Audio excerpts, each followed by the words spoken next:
ఇటీవలనే గడిచిన 1-2 రోజుల నుంచి నాకు సన్నిహితులుగా ఉన్నటువంటి కొంతమంది ఫోన్ చేసి చెప్తున్నారు, అన్న నువ్వు జాగ్రత్తగా ఉండాలా, నువ్వు భద్రంగా ఉండని. ఏ రకంగా నేను భద్రంగా ఉండాలా? నేను ఒక 20-30 వాహనాలు వేసుకొని పోతే మీ వెంట ఎక్కువ మంది వస్తున్నారని చెప్పి ఆపేటువంటి పరిస్థితులు. మేము ఒక కర్ర పెట్టుకొని పోయినా కూడా మీరు ఎందుకు ఇవన్నీ మారణాయుధాలు పట్టుకొని పోవాలనేటువంటి పరిస్థితులు. ఒక్క పోలీస్ ప్రొటెక్షన్ లేదు. అయినా కూడా ధైర్యంగా ఈరోజు ఎన్నికలు ఫేస్ చేస్తాం కూడా. ఒకవైపు వీళ్ళే హింస ప్రేరేపించి, ఒకవైపు వీళ్ళే దాడులు చేసి వైఎస్ఆర్ కాంగ్రెస్ పార్టీ నాయకులపైన ఆ నెపాన్ని రుద్దడం, వైఎస్ఆర్ కాంగ్రెస్ పార్టీలను మళ్ళా దాంట్లో దోషులుగా చిత్రీకరించి కేసులు పెట్టడం.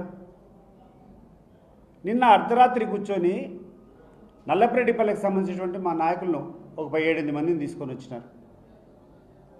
ఏందయ్యా కేసు అంటే, ఆ రోజు వేల్పుల రామును మా ఎమ్మెల్సీ రమేష్ యాదవ్ను దాడి చేసేటువంటి సందర్భంగా తెలుగుదేశం పార్టీ ఇచ్చినటువంటి తప్పుడు ఫిర్యాదు ఒక SC/ST కేసు కట్టి దాంట్లో వీళ్ళని ముద్దాయిలుగా చేర్చారు. ఆ యొక్క ముద్దాయిని పట్టుకొని వచ్చి ఇక్కడ పోలీస్ స్టేషన్లో చూస్తే దాంట్లో 2-3 పోలీస్ స్టేషన్లోనే ఉన్నారు. ఆ కేసు చూడండి మీరు. ఆ సమయంలో ఏ సమయంలో అయితే దాడి జరిగిందని చెప్పి ముద్దాయిలుగా ఈ పోలీసులు చేర్చారో ఆ సమయంలో పోలీస్ స్టేషన్లోనే ఉన్నారు ఈ ముద్దాయిలు. దాన్ని ఏమంటారు, మన బైండ్ ఓవర్ కేసు పెట్టుకుని పోలీస్ స్టేషన్లో ఉంటారు. కొంతమంది అదే సమయంలో వీడియోలు ఉన్నాయి. అవినాష్ రెడ్డి గారు ప్రచారం చేస్తూ ఉంటే పక్కనటువంటి గ్రామంలో ఆడ ప్రచారంలో పాల్గొనే వాళ్ళు ఉంటారు. వాళ్ళందరినీ తీసుకొని వచ్చి ఈరోజు కేసు పెట్టి లోపలికి రమ్మని చెప్తాను. నేను పోలీసులను అడుగుతున్నా, మీరు ఏ రకమైనటువంటి వాతావరణాన్ని సృష్టిస్తారో ఈడ కల్పిస్తారో మీరు ఒక స్పష్టత ఇవ్వండి.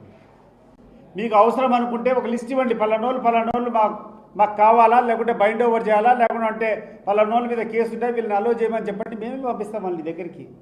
కానీ అర్ధరాత్రులు పోయి ఎవరు ఊర్లలో ఉండకుండా వాళ్ళందరినీ కూడా ఊర్లు వదిలేటట్టు చేసేటువంటి సాంప్రదాయం ఇది మంచిది కాదని చెప్పి పోలీసులకు చెప్తున్నా.